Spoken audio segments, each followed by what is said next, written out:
Hello అండి, hi, welcome back to our channel. ఈరోజు 90s kids favourite అయిన sweet పచ్చిమిర్చిని చేసి చూపించబోతున్నాను. చిన్నప్పుడు మాకు రూపాయి, ₹1 ఇస్తే స్నాక్స్ బెల్ ఎప్పుడవుతుందా, ఎప్పుడు వెళ్ళి కొనుక్కోవాలా అని ఎదురు చూసి ఇలాంటివి కొనుక్కొని తినేవాళ్ళమండి. మీలో గుర్తున్న వాళ్ళకి ఒక్కసారి కామెంట్ చేయండి. మాకైతే చాలా ఇష్టం అండి ఇది. మరి అప్పటి స్నాక్ రెసిపీని ఇప్పుడు ఒకసారి గుర్తు చేసుకుందాం. చేసి మన పిల్లలకు కూడా చేసి చూపించి మన చిన్ననాటి జ్ఞాపకాలను వాళ్ళతో షేర్ చేసుకుందామని ప్రిపేర్ చేసేయండి. మీరు కూడా ట్రై చేయండి, చాలా ఈజీగా ఉంటాయి. మంచి స్నాక్ రెసిపీ ఇది. 2 నెలల పాటు ఈజీగా స్టోర్ చేసుకోవచ్చు, పిల్లలకి స్నాక్స్గా కూడా ఇవ్వచ్చు. వీడియో ఎండ్ వరకు చూసి వీడియో నచ్చితే ఖచ్చితంగా లైక్ చేయండి, సబ్స్క్రైబ్ చేయండి, మీ ఫ్రెండ్స్కి కూడా షేర్ చేయండి. దీనికోసం ముందుగా ఒక బౌల్ తీసుకొని దీంట్లో ఒక 2 కప్పులు మైదా పిండి వేస్తున్నానండి. ఒకవేళ మీకు మైదా పిండి హెల్దీ కాదు అనిపిస్తే గోధుమ పిండి అయినా వేసుకోవచ్చు. ఇప్పుడు దీంట్లోనే ఒక చిటికెడు ఉప్పు టేస్ట్ కోసం వేసి దాంట్లోనే ఒక 2 టేబుల్ స్పూన్ల వరకు నెయ్యి వేస్తున్నాను. నెయ్యి లేని వాళ్ళు ఆయిల్ అయినా వేసుకోవచ్చు. ఇప్పుడు మనం వేసిన నెయ్యి, ఉప్పు కూడా పిండికి బాగా పట్టేలాగా చేత్తో మర్దన చేసినట్టుగా ఒక 2-3 నిమిషాల పాటు పిండికి అంతా పట్టేదాకా ఇలా కలపండి. చేత్తో రుద్దుకుంటూ కలిపితే మనకి ఈ పచ్చిమిర్చి అనేది చాలా గుల్లగా వస్తాయండి. ఈ పార్ట్ మాత్రం అస్సలు మిస్ చేయకండి. ఇలాంటి చిన్న చిన్న టిప్స్ పాటిస్తే మనం చేసిన ఏ వంట అయినా సరే పర్ఫెక్ట్గా వస్తుంది. చూడండి, అలా బాగా పట్టించి చేత్తో ఇలా ముద్దలాగా చూడితే ముద్దలా రావాలన్నమాట. ఇలా వచ్చిన తర్వాత దీంట్లో ఇప్పుడు కొన్ని వాటర్ వేసుకుంటూ మనం చపాతీ ముద్ద ఎలా అయితే ఉంటుందో అలా ఈ పిండిని ముద్దలాగా కలిపేసి పక్కన పెట్టుకోవాలండి.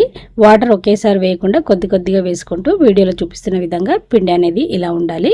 ఇప్పుడు ఈ పిండిని మీకు టైం ఉంటే ఒక 10-15 నిమిషాల పాటు రెస్ట్ ఇవ్వండి. అయితే మనకి పిండి అనేది కొంచెం సాఫ్ట్గా అవుతుంది. మూత పెట్టేసి నేనైతే ఒక 15 నిమిషాల పాటు రెస్ట్ ఇచ్చాను. ఈలోపు మనము షుగర్ సిరప్ అనేది ప్రిపేర్ చేసుకుందాం. ఇప్పుడు ఒక ప్యాన్ పెట్టుకొని దీంట్లో ఒక 2 కప్పులు పంచదార వేస్తున్నానండి. 2 కప్పుల పంచదారకి 1 కప్పు వాటర్ వేసుకుంటున్నాను. వేసుకొని ఇప్పుడు ఈ పంచదార అంతా కరగాలన్నమాట. మనకి ఇది బాగా జిగురు పాకం అవసరం లేదండి. మనము గులాబ్ జామ్కి అది ఎలా చేసుకుంటామో కొంచెం లేత జిగురు పాకం వస్తే సరిపోతుంది.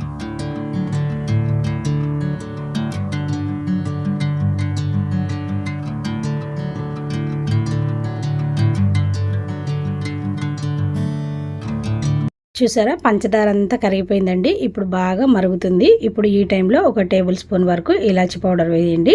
ఇలాచి పౌడర్ అనేది స్వీట్స్ కంపల్సరీ మంచి ఫ్లేవర్ ఇస్తుంది. ఇది అస్సలు మిస్ చేయకండి. ఇలా వేసిన తర్వాత మీకు పాకం అనేది దగ్గరకు వస్తుంది అని తెలిసినప్పుడు చేత్తో ఇలా ముట్టుకుంటే మీకు తెలిసిపోతుంది కదా.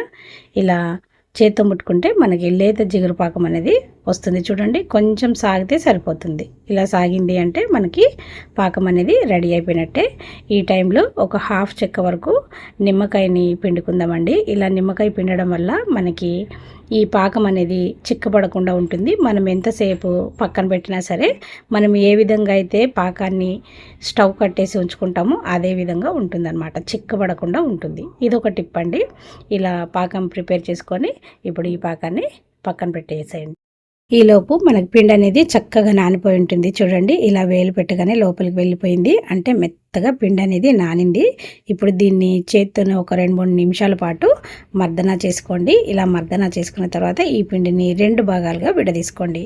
సమానంగా తీసుకోండి. మనము మిరపకాయలు అనేది 2 కలర్స్ చేస్తున్నాం కాబట్టి హాఫ్గా డివైడ్ చేసుకోండి. ఇలా మనకి ఒకవేళ మీరు ఇంకొక కలర్ వేయాలి అనుకుంటే 3 భాగాలుగా కూడా మార్చుకోవచ్చు.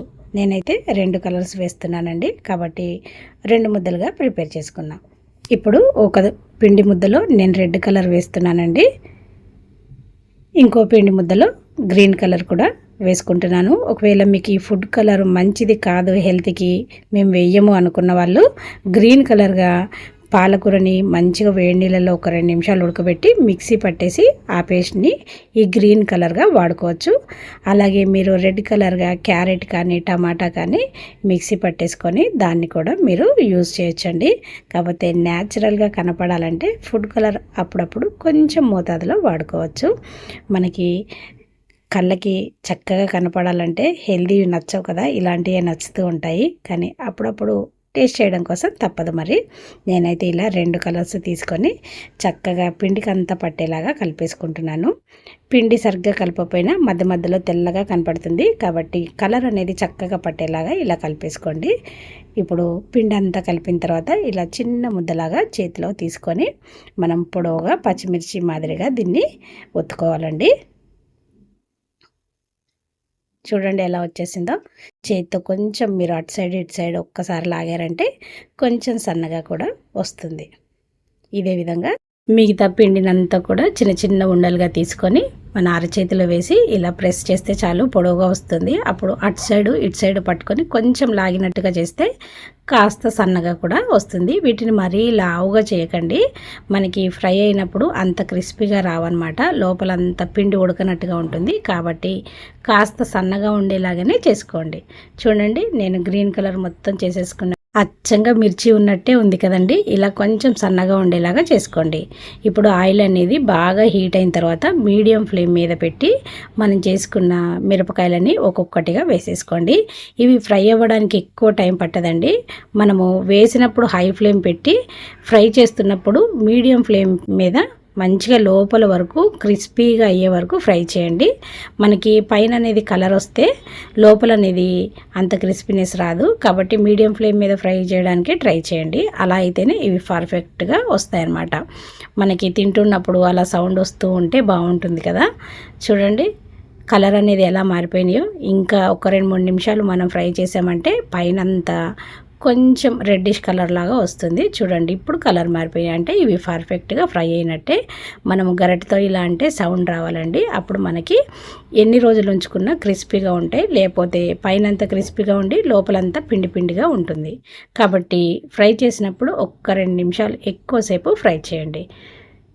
ఇలా ఫ్రై చేసిన వాటిని అన్నింటినీ ఒక ప్లేట్లోకి తీసేసుకోండి. ఇప్పుడు ఇదే విధంగా నేను రెడ్ కలర్ కూడా చేసుకున్నాను కదా, వాటిని కూడా ఫ్రై చేసేసుకుందాం. వేయగానే కదపకుండా ఒక 2 నిమిషాలు అలా ఉంచిన తర్వాత అప్పుడు కదపండి. మీకు ఆయిల్ వేడవుతే ఈజీగా ఫ్రై అయిపోతాయి. ఇవి పెద్ద మందంగా ఉండవు కాబట్టి మనకు పెద్ద టైం కూడా పట్టదు.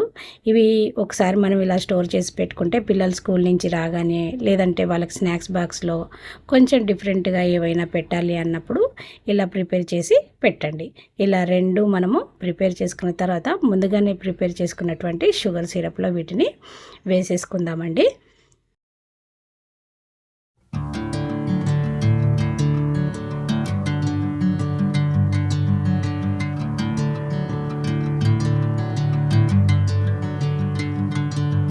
షుగర్ సిరప్లో వేయగానే తీయకుండా ఒక 2-3 నిమిషాల పాటు షుగర్ సిరప్ అనేది ఈ పచ్చిమిర్చికి పట్టేలాగా చక్కగా కలిపేసేయండి. ఒక 2-3 నిమిషాలు బాగా పట్టిన తర్వాత అప్పుడు వీటిని బయటకు తీయండి.